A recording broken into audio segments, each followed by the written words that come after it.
कहते हैं किद्वंती या कहानी आज के हालात या इंसानी सोच से बाहर की हो जाए तो उसे मिथ का नाम दे दिया जाता है। क्योंकि कुछ तो है जो अब भी रहस्य के पर्दों में जीवित युगों युगों से है, और जब कसौटी पर निराशा हाथ लगे तो सिरे से खारिज करना यह कहकर कि यह सिर्फ कोरी अफवाह है और कुछ नहीं, या फिर मनगढ़ंत कहानी है। ये बात आज के दौर में एग्जिस्ट नहीं करती। परंतु पश्चिम जब इस बात को प्रामाणिकता से कहता है, हमारे ही धर्म ग्रंथों को कोट करके, तब हम अपने धर्म ग्रंथों को भी पश्चिम के चश्मे से देखने की कोशिश करते हैं। यही हमारे देश की सबसे बड़ी समस्या है। हम अपने ग्रंथों को खारिज करते हैं, लेकिन हमारा जो पड़ोसी मुल्क है चीन, वो अपने ग्रंथों का पूरा पूरा सम्मान करता है। उनका मानना है हमारे ग्रंथ जो लिखे हैं वो सत्य पर आधारित है। इसीलिए आज भी किसी हमारे पुराने ग्रंथों को जब बौद्ध समुदाय द्वारा अपने तरीके से बताया जाता है तो हम उनकी मान्यताओं को सत्य के रूप में स्वीकार करते हैं। सच कितने शर्म की बात है। और इसका जीता जागता सबूत आज जिस प्राचीन शहर के विषय में बताने जा रहा हूं उसका नाम है शंभल। और कमाल इस बात का, इस शब्द को संस्कृत भाषा से समझ दुनिया ने स्वीकारा है। खैर, आज का एपिसोड थोड़ा बड़ा है, और अगर आप इस शहर के विषय में वाकई में जानना चाहते हैं तो आपसे अनुनय विनती है, कृपया इस एपिसोड को अंत तक जरूर देखना। तो आइए शुरू करते हैं। शांति का स्थान या मौन का स्थान, यूं तो कई नाम और हैं इस शहर के। व्हाइट वाटर्स की भूमि, दीप्तिमान आत्माओं की भूमि, जीवित अग्नि की भूमि, जीवित देवताओं की भूमि, आश्चर्य की भूमि, इत्यादि इत्यादि कई और ऐसे नाम है जिसका नाम है शंभाला। जो प्राचीन शहर है, जो है भी और नहीं भी। हजारों वर्षों से यह अफवाह फैली हुई है कि कहीं न कहीं तिब्बत में, हिमालय की बर्फीली चोटियों और सुदूर घाटियों के बीच एक अछूता स्वर्ग है। एक ऐसा राज्य जहां एक अप्रभावी, सार्वभौमिक और शांति नीति मौजूद है। शंभल नामक राज्य। हम इस राज्य के अभिलेखों को कालचक्र और झांगझुंग जैसे प्राचीन ग्रंथों में पा सकते हैं, जो बौद्ध धर्म के तिब्बत में प्रवेश से पहले भी मौजूद थे। यह कहा जाता है कि राज्य में केवल वे लोग जो हृदय से शुद्ध हैं इस स्थान पर रह सकते हैं। प्रेम और नीति से शासन कर रहे हैं वहां पे। कभी कोई अन्याय नहीं हुआ उस राज्य में। इसके निवासियों को गहरा आध्यात्मिक ज्ञान है, और उनकी संस्कृति, कानून, कला और ज्ञान पर आधारित है, जो बाहरी दुनिया की उपलब्धियों से बहुत बहुत अधिक है। शंभुला शब्द स्वयं संस्कृत के शांति का स्थान या मौन के स्थान से आया है। इस राज्य की एक राजधानी है जिसका नाम है कालापा, और यह कुलिका या कल्की राजवंशों के राजाओं पर शासित है। यह यह यहाँ है कि पूर्ण और अधिपरिपूर्ण प्राणी मिलते हैं और एक साथ मानवता के विकास को निर्देशित करते हैं। केवल वे ही हृदय के शुद्ध हैं जो इस स्थान पर रह सकते हैं। कई साहसी और खोजकर्ता इस रहस्यमय राज्य को खोजने की कोशिश कर रहे हैं। उनके अनुसार शायद शंभाला यूरेशिया की पहाड़ी क्षेत्र में स्थित है, जो बाहरी दुनिया से छिपा हुआ है। अन्य जो इसे नहीं पाते हैं उनका मानना है शंभाला सिर्फ एक प्रतीक है, वास्तविक दुनिया और दूसरी तरफ की दुनिया के बीच एक कड़ी है। लेकिन कुछ लोगों का मानना है शंभाला एक वास्तविक दुनिया है। यहां तक कि नाजी भी, जो गूढ़ दुनिया से निकटता से जुड़े थे, 1930, 1934, 1938 और 1939 में शंभाला खोज के अभियान में भेजे गए थे हिटलर के द्वारा। लेकिन उनमें से किसी ने भी उन्हें नहीं पाया था। यह भी मान्यता है कि शंभल विवाह विवाहोपरांत का वह एक स्थान है जिसके अनुसार व्यक्ति को आध्यात्मिक संरक्षण प्राप्त करना इतना कठिन है। उनके अनुसार दुनिया भर में शंबल साम्राज्य के कई दरवाजे हैं, जैसे अमेरिका के केंटकी में विशाल गुफा राष्ट्रीय उद्यान, दूसरा कैलिफोर्निया संयुक्त राज्य अमेरिका में माउंट शास्ता को पहाड़ के नीचे जो अग्रहटा शहर माना जाता है, तीसरा मनोस ब्राज़ील का एक शहर, माटो ग्रोसो ब्राज़ील का एक शहर, इग्याकू फॉल्स ब्राज़ील और अर्जेंटीना की सीमा में जो वाटरफॉल है वहाँ, माउंट एपोमो इटली, हिमालय पर्वत तिब्बत, गीज़ा मिस्र का पिरामिड, राजा सुलेमान की खान और नॉर्थ और साउथ पोल।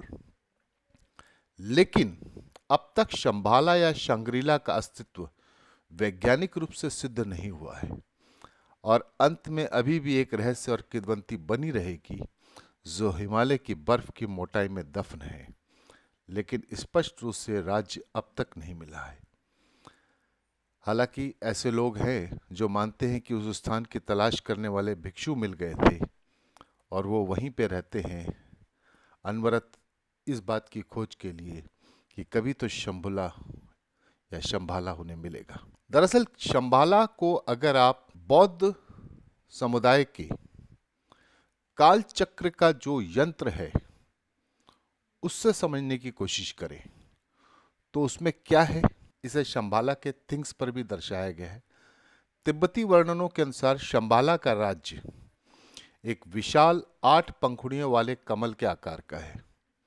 कमल के बाहरी परिधि के आसपास उदात बर्फ से ढके हुए पहाड़ की एक गोलाकार श्रृंखला है। कमल की 8 पंखुड़ियों के बीच में 8 निचली पर्वत श्रृंखलाएं हैं जो शंभाला नदियों को प्रवाहित करती है। शंभाला का केंद्र कमल के बीच का जहाज बर्फ के पहाड़ियों की एक निचली श्रृंखला से बना हुआ है जो पहाड़ों की इस आंतरिक रिंग के भीतर है, जो कमल की पंखुड़ियों के ऊपर थोड़ा ऊंचा है। ध्यान रखिएगा, कमल की पंखुड़ियों के ऊपर थोड़ा ऊंचा है। इसे मैं डिकोड बाद में करूंगा। जो शंभाला की राजधानी कपाला को मापता है। चौड़ाई में 12 लीग, कीमती धातु और रत्नों से निर्मित भव्य महलों के साथ कपाला का कब्जा है। सोने, चांदी, पन्ना, मोती, फिरोजा, मूंगा और इत्यादि अन्य रत्न महलों के बाहरी हिस्से में दर्पण प्रकाश से चमकते हैं और उनकी छत में क्रिस्टल रोशनदान निवासियों को पूरे राशि चक्र और सूर्य, चंद्रमा, अन्य खगोलीय क्षेत्रों के देवताओं को देखने की अनुमति देते हैं। पारंपरिक तिब्बती स्रोत सबसे बड़े महल शंभाला के निवास के राजा का एक शानदार विवरण देते हैं। उनका महल चौकोर है और उसके 4 दरवाजे। बाहरी दीवारों के चारों ओर एक मूंगा के साथ नृत्य करने वाली देवी है। यह 9 कहानियां हैं और दोनों तरफ एक बैनर और धर्म के पहिए के साथ शीर्ष पर ताज पहनी हुई। महलों को घेरे हुए 3 छल्ले हैं जो इसे विशेष रूप से सुंदर बनाते हैं। इसमें तरल जंबू सोने की ढलाई के साथ साथ मोती और हीरे के पूर्ण और आधे अधूरे आभूषण भी हैं। बाहरी दीवारों के शीर्ष पर चांदी के लटकन और फिरोजा की उभरे हुए लटकन हैं। इसकी खिड़कियां लैपिस लाजुली की है। ऊपर के दरवाजे और लिंटलस पन्ना और नीलम के हैं। इसमें सुनहरे और कीमती रत्न लगे हैं और गर्मी पैदा करने वाले क्रिस्टल की एक छत है, जबकि इसकी मंजिल शीत उत्पादक क्रिस्टल की है। इसके खंबे और बीम जेब्रा पत्थर, मूंगा, मोती और इतने ही अन्य रत्न हैं।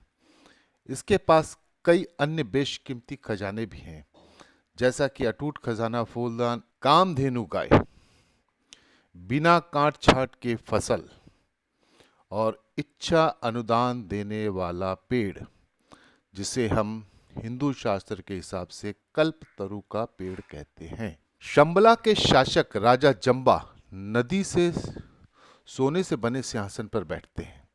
यह एक चक्रवर्ती राज का धर्म पहनते हैं। धर्म के एक सार्वभौमिक राजा जो शेर के बालों से बने एक हेड ड्रेस है और 5 बुद्ध पारगमन वाले बुद्ध की छवियों से सजी है और लंबी बालियां और कंगन भी जम्बू नदी से सोने के हैं। उनके शरीर और उनके आभूषण दोनों ही चटक लाल और सफेद रोशनी से दमकते हैं। राजा के चारों ओर उनके मंत्री, सेनापति, अंगरक्षक, हाथी और उनके प्रशिक्षक और योद्धा होते हैं। उनकी मुख्य रानी शंबला की एक क्षत्रप की बेटी है।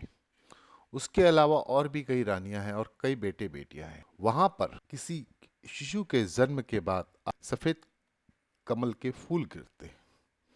इन महलों के उत्तर में चोटियों को 10 बोधिसत्वों में से प्रत्येक की 10,000 छवियों को दर्शाया गया है। भाद्रपला, मेरु शिखराधरा, शीतिगर्भा, मंजूश्री, अवलोकित शाला, अयारा, तारा, गोकादीप्ति, वज्रपाणी, देवी केशनी, परमार्थ सुधा, परमार्थ सुददास मुद्रा। मुख्य महल के दक्षिण में चंदन के पेड़ों का एक समूह है और उस वन के बीच में सोने, चांदी, फिरोजा, मूंगा और शंबल के पहले राजा द्वारा निर्मित एक विशाल त्रिआयामी 3D कालचक्र मंडल है। पास में ही शंबला के बाद के राजाओं द्वारा निर्मित अन्य महल भी हैं। सैंडलवुड ग्रोव के पूर्व में नियर लेक के नाम से जाने वाला पानी का एक पिंड है और पश्चिम में व्हाइट लोटस झील है। इन दोनों झीलों में देवता, दानव, नाग और मानव खुद को रत्नों से बनी नाव पर सजाते हैं। शंबला के बाहरी हिस्सों की 8 पंखुड़ियों में से प्रत्येक में 120 मिलियन गांव शामिल है। इन 960 मिलियन गांवों को 10 बिलियन गांवों में विभाजित किया गया है, जिनमें से प्रत्येक राज्य में एक पट्टा स्थानीय गवर्नर का जिस पे शासन है। कुल 906 क्षत्रप हैं। जो लोग इन सभी अनगिनत शहरों और राज्यों में रहते हैं, उनके पास बहुत धन है, खुशी और लेकिन कोई बीमारी नहीं है। अच्छी और सभी की फसलें धर्म के साथ गुजरती है। जैसा कि सभी राजा वहाँ के जो क्षत्रप हैं धार्मिक हैं। इन भूमि में गैर पुण्य या बुराई का संकेत भी नहीं है। यहाँ तक कि वहाँ युद्ध और दुश्मनी नाम के शब्द कोई नहीं जानता। खुशी और खुशी देवताओं का मुकाबला कर सकती है। इसके अलावा दैनिक सांसारिक उपयोग के लिए सभी नए उत्पादों को बिना किसी प्रयास के अनायास निर्मित किया गया है। शंबाला के सभी लोग पूर्ण जीवन जीते हैं। कोई अपराध, अकाल या वहां बीमारी नहीं है। ये क्षत्रप सभी अपनी जो राजा हैं, ये अपनी प्रजा को कालचक्र पढ़ाते हैं। शंबुला के अधिकांश निवासी कालचक्र सहित विभिन्न तांत्रिक विद्याओं के माध्यम से अपने जीवन में बुद्धत्व प्राप्त कर। अब विष्णु पुराण आपने नाम सुना होगा। विष्णु पुराण में उल्लेख है कि 2026 में कल्कि का जन्म शंबला में होगा। शंबला वह भूमि है जो मानव जाति की नीति को धारण कर रही है। एक खगोलीय राज्य जहां केवल ईश्वर का शासन होगा। जेम्स हिल्टन ने 1933 में अपनी पुस्तक लॉस्ट होराइजन में इस रहस्यम शहर के बारे में लिखा था। हॉलीवुड में 1960 के दशक में एक फिल्म आई थी शांग्रीला, जो शंबाला के ऊपर ही बेस थी। यहाँ तक कि प्रसिद्ध लेखक जेम्स रेडफील्ड ने द सेलेस्टाइन भविष्यवाणी भी लिखी है, the secret of Shambhala in search of the 11 insight. Shambhala के रहस्य को कालचक्र के लिए एक स्रोत के रूप में भी माना जाता है, जो तिब्बत में रहस्यम और गूढ़ की उच्चतम शाखा है। इस राज्य के बारे में एस्टेवा कैकला नामक एक पुर्तगाली कैथोलिक पादरी के माध्यम से पहली पश्चिम सभ्यता तक मिली, जिसने स्थानीय लोगों से यह कहानी सुनी। फिर 1833 में एक सांडोर कोरिएशन सेसोमा नामक हंगेरियन विद्वान भी शंबाला के निर्देशांक प्रदान करता है। माना जाता है कि यह 45 से 50 डिग्री उत्तरी अक्षांश के बीच है। दिलचस्प बात यह है कि अलेक्जेंड्रा डेविड नील के रिकॉर्ड के अनुसार, जिन्होंने अपना अधिकांश जीवन तिब्बत में बिताया, केवल शंबाला तिब्बत में ही नहीं जानी जाती। अफगानिस्तान के उत्तर में दूर बल्ख नामक एक छोटा शहर है, एक प्राचीन शहर जिसे शहरों की मां के रूप में जाना जाता है। आधुनिक अफगान राज्य की किंवदंती है कि मुसलमानों के द्वारा विजय के बाद बल्ख शहर को अक्सर मोमप या फारसी में शामे बाला के रूप में जाना जाता है। लेकिन ये शहर शंबाला से संबंधित है या नहीं, यह रहस्य है। शंबाला की किंवदंती ने जब निकोलस रोयरिच नाम की गूढ़ और ब्रह्म विद्या के अनुयायी का ध्यान आकर्षित किया। जिज्ञासा में उन्होंने 1923 से 1928 तक अल्ताई की पहाड़ियों पर गोबी रेगिस्तान की खोज और उन्होंने दुनिया की 35 सबसे ऊंची चोटियों को पार किया, लेकिन वो इस राज्य को प्राप्त नहीं कर सके, ना पा सके। दरअसल काल चक्र के जिस यंत्र को अभी आपके स्क्रीन पे जो दिख रहा है, इस यंत्र को एक्सिस मुंडी मतलब कैलाश पर्वत के विषय में मैंने इसी चैनल पे एक एपिसोड बनाया है। कैलाश पर्वत को एक्सिस मुंडी कहा जाता है। काल चक्र के यंत्र को ग्राउंड के ऊपर प्लेस करते हैं और एक्सिस मुंडी के ऊपर उसका अगर आप सेंटर रखते हैं, आपको खुद ब खुद समझ में आ जाएगा शंबाला जगह कहाँ है।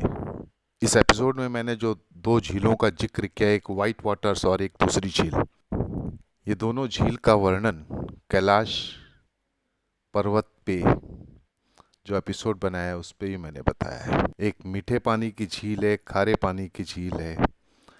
इन चीजों को कड़ी दर कड़ी जोड़ने के बाद काल चक्र के यंत्र को इस तरह से प्लेस करके देखिए, और जो मैंने 10 दरवाजों का जिक्र किया, अगर 10 को उनकी दिशाओं से अगर जोड़िए तो कैलाश पर्वत ये तो कल्कि का जन्म स्थान होगा। सोच के देखिए जरा। इस एपिसोड को पूरा ध्यान से सुनने के बाद मेरे इस दावे को आप अपनी कसौटी पे परखने के बाद आप खुद ब खुद महसूस करेंगे कि शंबाला शहर कहाँ मौजूद है। उम्मीद करता हूँ आपको ये एपिसोड पसंद आया होगा। नमस्कार।